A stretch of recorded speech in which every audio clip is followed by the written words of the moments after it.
அன்பே சிவம். உலகத்துக்கு ஒரு நன்மை சொல்ல வரேன். என்னன்னு கேட்பீங்க. இப்போது நிறைய பேர் இந்த குண்டல சக்தி எப்படி எழும்புது, ஆசியோகம் எப்படி எழும்புது, நம்ம தவம் இருந்தால் தான் இறைவனை அடைய முடியும்னு நிறைய பேர் சொல்கிறாங்க. அப்போ அது என்ன சொல்கிறாரு, அது இல்லைன்னு சொல்கிறாரு. அப்படி கிடையாது அப்படின்னு சொல்கிறாரு. ஏன் அப்படி கிடையாதுன்னா, இறைவனுக்குள்ளே வந்ததுன்னா இயற்கையை சுவாசிக்கணும், இயற்கை மூலிமா வாழணும். நம்ம எதுக்கும் ஆசைப்படக்கூடாது, மன உறுதியாக இருக்கணும், இறுதி முடிவு வரைக்கும் இறைவனை வணங்கணும், தன்னம்பிக்கையாக இருக்கணும், அடுத்தவங்கிட்ட ஏசகம் வாங்கக்கூடாது. எப்படி தாய் தந்தை ஒரு ஒழுக்கமாக யாருக்கிட்டேயும் காசு வாங்காத அவங்க பாடுபட்டு குழந்தைங்கள வளர்க்குற மாதிரி, நம்ம காலகட்டம் இருக்கும்போது யாருக்கிட்டேயும் ஏசகம் வாங்காத தன்னம்பிக்கையை உழைச்சி ஒரு ஆளுக்கு தான் இந்த இது இறைவன் அருள் கிடைக்கும்ன்றது எங்கள் அப்பா சொல்கிறார். ஏன் அப்படின்னு சொல்கிறாருன்னு கேட்குறாங்கன்னா, இயற்கையை சுவாசிக்கணும். இயற்கையை மூலிமா நம்ம இருக்கணும். இயற்கை எப்படி இருக்கோ, விலங்கு இனம் எப்படி இருக்கோ, காகங்கள்லாம் எப்படி இருக்கோ, எல்லா ஜீவராசியும் எப்படி இருக்கு, அதே மாதிரி தான் நம்ம இருக்கணும். அப்போ இருக்கும்போது தான் இறைவனை அடைய முடியும். இப்போ நிறைய பேர் இறைவனை அடைஞ்சிட்டாருங்கோ அப்படின்னு சொல்கிறாங்களே, எப்படிப்பா அப்படின்னு நீங்கள் கேட்கலாம். அப்போ அதுக்கு ஒரு பதில் சொல்கிறார். இப்போ தெய்வம் தெய்வம் தெய்வம் தெய்வம்னு சொல்லினே இருக்கும்போது, அப்போ இறைவன் ஒரு மனிதனுக்கு ஒரு ஆற்றலை கொடுக்குறாரு. ஆற்றல்னால் இது வரைக்கும் தொண்டை வரைக்கும் வர ஆற்றல் தான் கொடுப்பாராம் அப்பா. தொண்டை வரைக்கும் ஒரு நம்மளுக்கு தன்னை அறியாமல் ஆடுற சக்தி வரும். தன்னை அறியாமல் இந்த மைண்டெல்லாம் நம்மக்கிட்ட தான் இருக்கும். மைண்டு நம்மக்கிட்ட தான் இருக்கும். மைண்டு சிந்தனை மாறவே மாறாது. அது இறைவன் மாற்றினான் தான் உண்டு. இந்த மைண்டு சிந்தனை இறைவன் மாற்றணும். ஆனால் இது வரைக்கும் யார் ஆட்டி வைப்பாங்கன்னா, சித்திரங்கள் ஜீவனாக போய் இறந்துட்டாங்கோ. விநாயகர் இவங்களாம் சித்திர வகையில் தான் வராங்க. விநாயகர், அப்புறம் முருகர், அப்புறம் எல்லா தெய்வங்களும் சித்திர வகையில் தான் வராங்க. அவங்களாம் ரொம்ப டீப்பாக தன் ஒழுக்கத்தில் இருந்ததுனால இறைவனை அடைஞ்சிட்டாங்க. எங்கள் அப்பனை போய் அடைஞ்சிட்டாங்க. அதனால் அவங்களாம் பெரிய சித்திர வகையில் வராங்க. சுவாமின்னா சுவாமி வகையை, சுவாமின்னா ஆசாமி அப்படின்னு. சுவாமின்னா ஆசாமி, இறைவன்றது வேறு.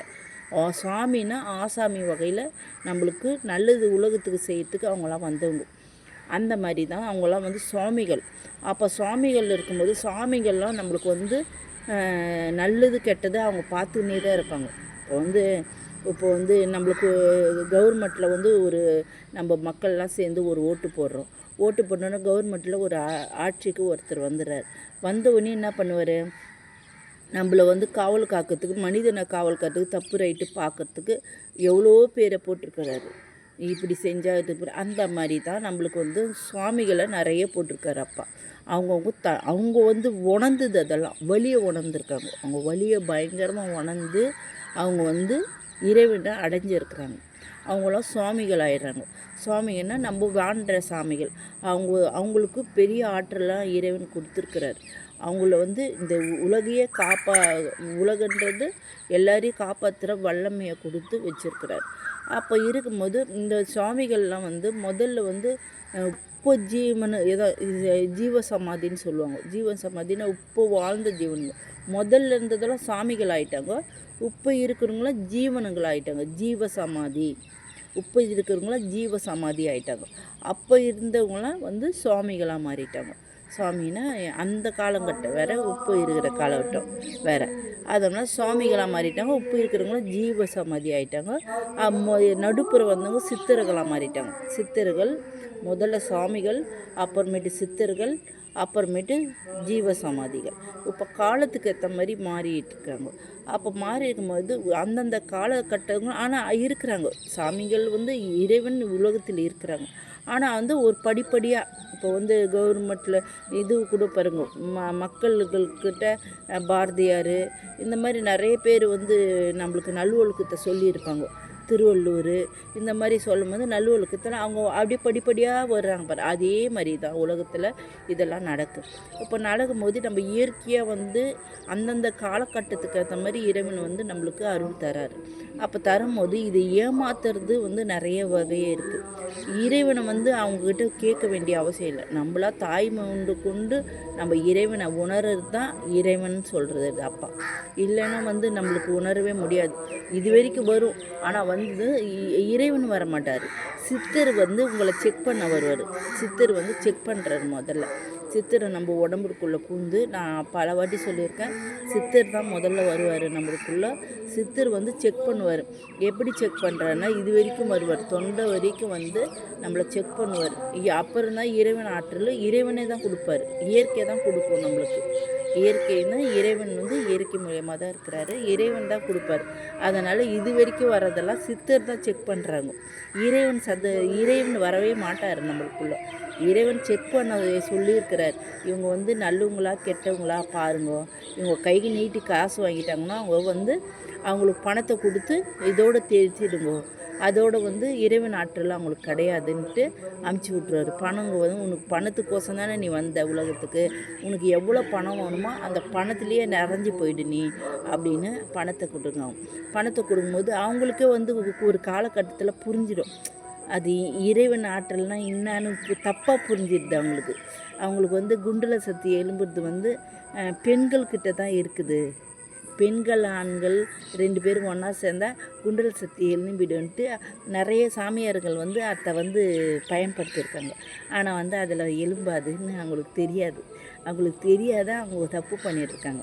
லாஸ்ட் முடிவு வந்து அவங்களுக்கு தெரியல. ஏன்னா அவங்க தான் தப்பு கை நீட்டி காசு வாங்கிடுறாங்களே, அதனால் அவங்களுக்கு தெரியல. இப்போ நிறைய சாமியார்கள் இருக்கிறாங்க, இது வரைக்கும் எழும்புறது சித்தருதுன்னு அவங்களுக்கு தெரியல. அதுக்கப்புறமேட்டு வந்து இறைவன் வந்து எப்படி தருவார் அது வந்து நாங்கள் சொல்லக்கூடாதுல்ல. நாங்கள் வந்து அனுபவிக்கிறது இறைவன்கிட்ட அனுபவிக்கிறது. தாய் வந்து இறைவன்கிட்ட அனுபவிக்கிறது சொல்ல முடியாது. இப்போ ஒரு தாய் குழந்தை பெறுதுங்கிறாங்கன்னா அவங்க வழியை சொல்ல முடியாது. அதே மாதிரி தான் நாங்கள் சொல்ல முடியாது, சொல்லவும் கூடாது. இது வந்து தேவ ரகசியம் சொல்லுவாங்களே, இறைவனுக்கு எனக்கும் இருக்கிற ஒரு ரகசியம். இதை சொல்ல முடியாது. ஆனால் சித்தர் வரைக்கும் சொல்லலாம். சித்தர் வரைக்கும் சொல்ல வேண்டிய எல்லாருமே அப்படி தான் சொல்லியிருக்கிறாங்க. சித்தர் வரைக்கும் சொல்ல வேண்டியது எங்களோட கடமை. ஆனால் அதெல்லாம் நாங்கள் நடைமுறைப்படுத்தின்னு வரேன் பாருங்கள். அதில் பார்த்தாவே தெரிஞ்சுக்கிறோம் இறைவன் என்னென்ன சொல்கிறாரு அப்படின்னு. அதெல்லாம் நான் சொல்லி செஞ்சுக்கின்னு வரேன். அதை பார்த்தீங்கன்னாவே இறைவனை நீங்கள் அடையலாம் அப்படின்றது நான் காட்டுறேன். அதுக்கு தான் காட்டுறதெல்லாம் நான். இப்போ உங்களை வந்து பயன்படுத்துகிறேன் பாருங்கள். இறைவனுக்குள்ளே இப்படி தான் ஐயன் கூப்பிட்றாரு, இங்கே கூப்பிட்றாரு, அங்கே கூப்பிட்றாரு, அங்கே கூப்பிட்றாருன்னு சொல்கிறேன். அப்போ அதெல்லாம் நான் போகிறேன். அப்போ போகும்போது இறைவன் அங்கெல்லாம் எனக்கு வராருல்ல, அப்போ அதில் தான் நான் இறைவனை அடைகிறேன். நான் சும்மா அப்படியே உக்காந்துருந்த இறைவனை அடைய முடியுமா? கிடையாது. அந்த தான் சொல்கிறேன், இறைவனை வந்து நீங்கள் போய் ஒருத்தரை தேடி போய் அடையாதீங்க. வீட்லேயே உங்களுக்கு இறைவன் இருக்கிறாரு. நீங்கள் என்ன வேலை செய்கிறீங்களோ அங்கேயே இறைவன் இருக்கிறாரு.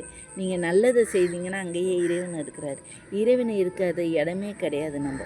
நம்ம வந்து நமக்குள்ளே தான் இறைவன் இருக்கிறாருன்றத அப்பத்துலேருந்து சொல்லின்னு இருக்கிறாரு. எல்லாரும் மூலியமாகவும் சொல்லின்னு இருக்கிறாரு. நீங்கள் வெளியே போய் தேடுறீங்க, தவறான சிந்தனையை பண்ணுறீங்க. உங்களுக்குள்ளே தான் இறைவன் இருக்கிறாருன்றதை அப்பா உணர்த்துறாரு நிறைய.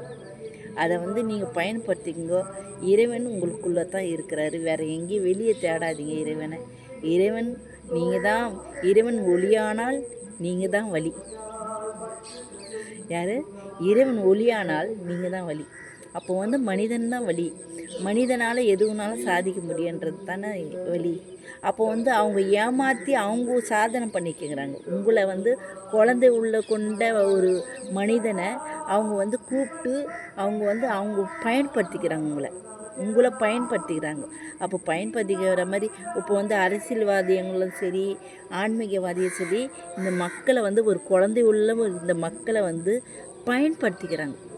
வேறு ஒன்றுமே கிடையாது. அதை வந்து நீங்கள் போகாதீங்கன்ற நான். இதே வந்து நீங்கள் சித்திர ஆலயம் இறைவன் ஆலயம் செய்யும்போது உங்களுக்குள்ளேயே வந்து அந்த இறைவன் ஆற்றல் வந்து நீங்களே வந்து 4 பேருக்கு நல்லது பண்ணலாம், உலகத்துக்கு நல்லது பண்ணலாம். அப்படி தான் அப்பா சொல்கிறார். இப்போது ஆடு மாடெல்லாம் நம்ம கட்டுப்படுத்தினாலும் அது போக்குள்ள தான் அது போகும். விலங்கின எல்லாருமே நம்ம கட்டுப்படுத்துவோம், ஆனால் அது குணத்தை மாற்ற முடியாது. எல்லாமே.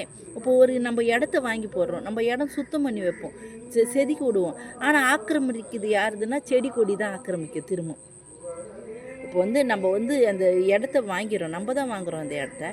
வாங்கும்போது அது என்ன சொல்லும், நீ எடுத்துக்கோ, இப்போதைக்கு செதுக்கிடு, அப்புறமேட்டு நான் திரும்ப முளைப்பன்ட்டு சுயம்புலிங்கமாக திரும்ப முளைக்கும் அந்த இடத்துல.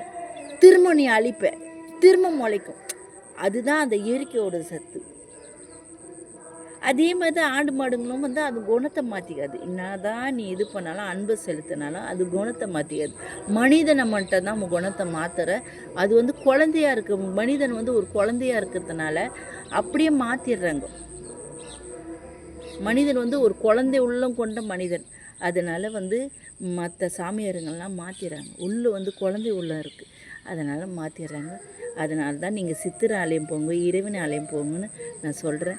அன்பே செய்வோம், நல்லதே செய்வோம், நலமுடன் இருந்தது.